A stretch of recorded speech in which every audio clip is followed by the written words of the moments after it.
আজকে আমি তোমাদের সাথে একটা রেসিপি ভিডিও শেয়ার করব সেজনা কিভাবে ছোট থাকতে চচ্চড়ি খাওয়া যায়। তো তোমাদের সাথে ওটাই শেয়ার করব। তো প্লিজ বন্ধুরা আজকের এই ভিডিওটা কেউ স্কিপ করবে না, স্কিপ না করে ফুল ভিডিওটা দেখো, তোমাদের আশা করি অনেক ভালো লাগবে।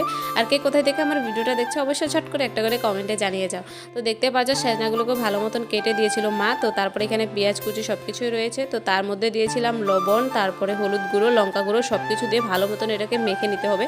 তো আমার এটা সময়ের জন্য আমি মাখতে পারিনি, কারণ আমার তেলটা প্রথমে দিয়ে দিয়েছিলাম, তেলটা গরম হয়ে গিয়েছে। তো তার জন্য তো তোমরা এটাকে ভালো মতন মেখে নেবে। তো মাখার পরে তেল গরম হয়ে গেলে তেলের মধ্যে ছেড়ে দিতে হবে। তো ভালো মতন এটাকে কষে নিতে হবে। কষে নেওয়ার পরে একটু জল দিয়ে দেবে।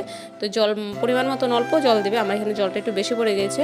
জল দিয়ে তো ঢেকে ঢেকে ভালো মতন এটা কষা কষা করে নেবে। তোমরা দেখতেই পারবেন এই যে পুরো জলটা পুরো শুকিয়ে গিয়েছে। এখন আরও শুকাতে হবে, এটা পুরো মাখা মাখা করে নিতে হবে। তারপরে এটা খেতে অনেকটাই টেস্টি হয়। তোমাদের সাথে পুরো লাস্টে ফাইনাল রেজাল্টটা দেখবো।